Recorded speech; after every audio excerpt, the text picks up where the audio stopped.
Hey, Scott, thank you so much for being here today. We're so grateful that we get to interview you. I would love if you could introduce yourself. Yeah, of course. So my name is Scott Thompson. I am an author and an IT professional, born and living currently in Glasgow, in Scotland. Um, when I'm not writing, I'm a very active person. I spend a great deal of time running, cycling, and bouldering. And as I say, feeling that you'll find me writing a story or playing tabletop role playing games. Love that. I would love if you could tell us what your book is about. Yeah, of course. So my book is Veil of Synnor. It's a young adult slash new adult dystopian novel that covers themes of bravery, friendship, and the pursuit of truth. So the title mentions Synnor, which is the place in the novel, which is the last haven in a wasteland, and this is where citizens receive protection from their gods, the Titans, in exchange for participating in a deadly competition with bows and arrows. The story follows Akalan and Ivarissa, who are tested when the Titans force them to compete with one another in this life or death showdown. It's at this point their world falls apart and they make the difficult decision to flee the city together. So yeah, it's I think it's a thought provoking story that poses a simple question to its readers, and that is, would you be brave enough to ask what is on the other side? That sort of central mystery combined with the characters and the world makes it, I feel, a strong and worthwhile addition to the genre. Love that. What inspired you to write your book? So I started writing the novel back in 2019, and this was shortly after graduating from university, and shortly before I started looking for my first full time job. In hindsight, I now realize that this was a stage in my life where I was quite well aligned with the theme of the book. So it was a moment for me where I was stepping out into the world and seeking truth about how to live in it.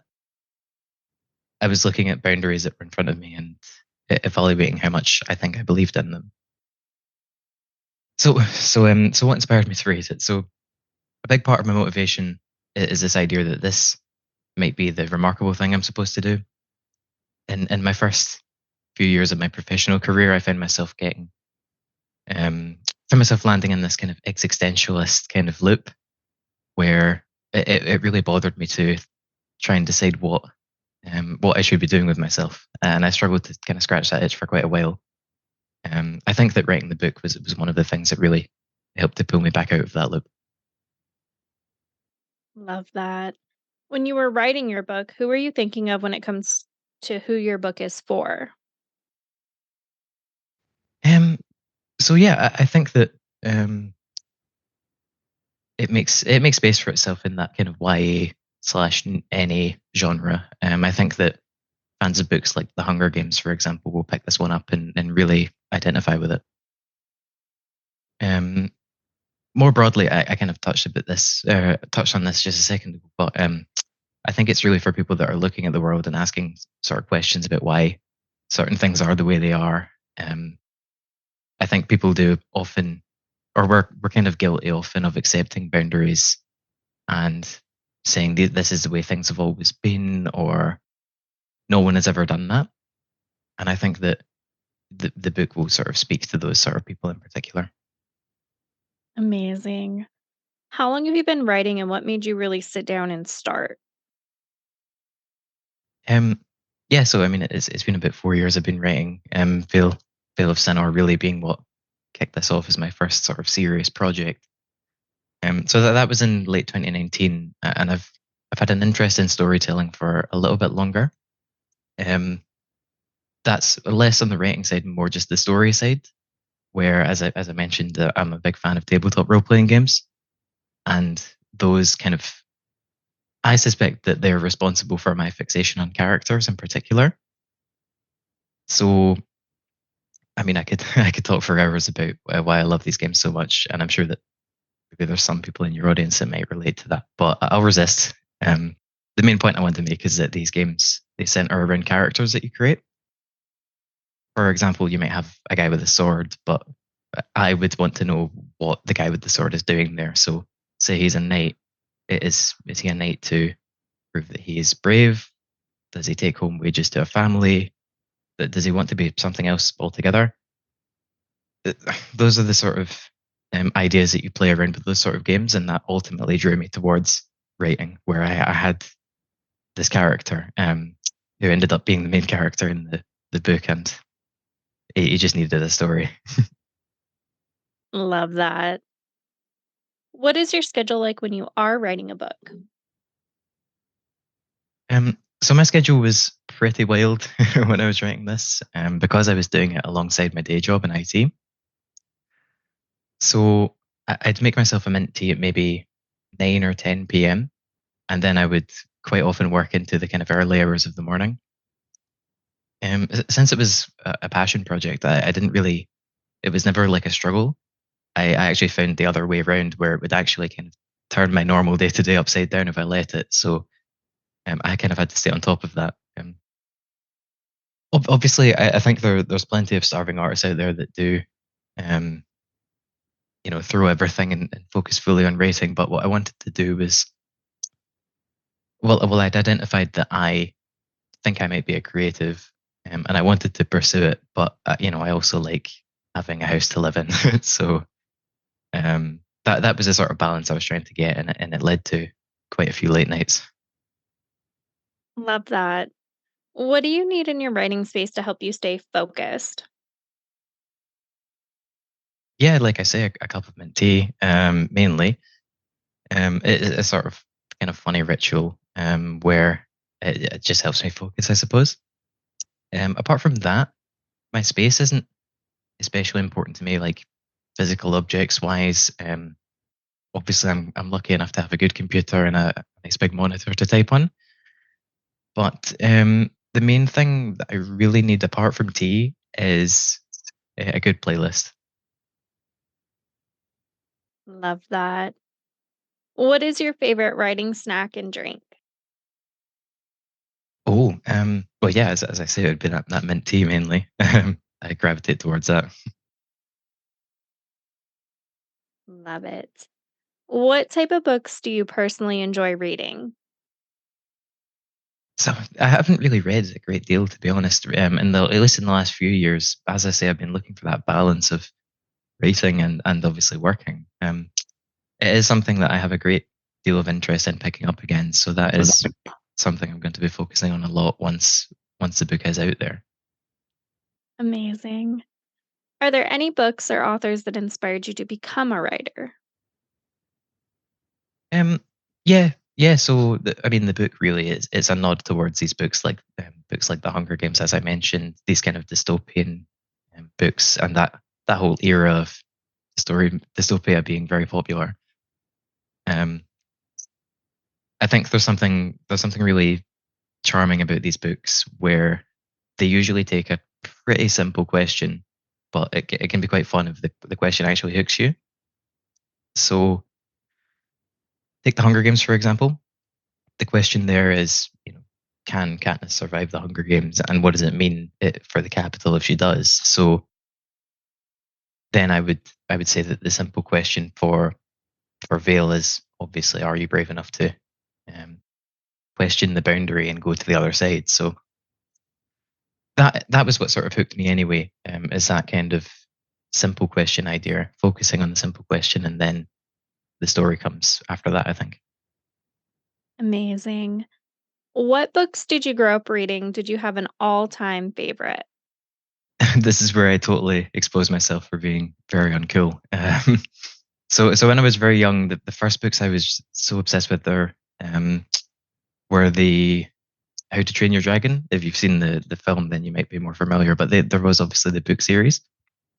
The books themselves by Cressida Cole, they were very different to the films, but they're great fun. I'd really encourage anyone to take a look at those. And there's quite a range of them as well.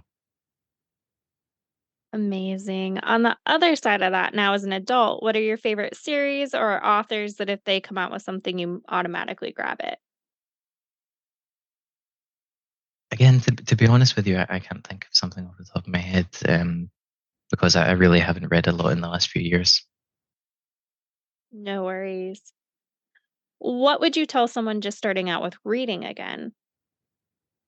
Um, well, I suppose this might be this might be advice for myself, even as I look to get back into reading. But I think it's really important with stories anyway to find one that you connect with. So one that speaks to you in some meaningful way. The great news for readers is that there's plenty of authors like myself that are keen to share our stories with you. I don't think it has to be something that's traditionally published. I'm obviously biased towards independent authors. I don't think it even has to be the biggest like book talk craze. I think as long as it connects you in some way. So yeah, those are the sort of books I'll be tracking down in the next few months, and that's books that make me sort of sit and think about them after I've finished with them. So yeah, I'm quite excited about it. Amazing. On the other side of that, what would you tell someone just starting to write their own book? Yeah, so the dedication of Veil of Synnor is made out to everyone who ever wondered how hard it could be. So what I'm saying there is I really have some sort of strong views on that anyone can do this. I think that we all have a story to tell, and I think we just need to be determined enough to actually do that. I think I think it takes a lot of bravery to stand beside a project and say that you think it's worthwhile, especially when it's the kind of early stages where it's not really fully formed yet. I think when you look at your favorite stories, it feels like they're so perfect that they just wrote themselves. And yeah, the end result always looks effortless, but it's really up to you if you do want to write to make that happen.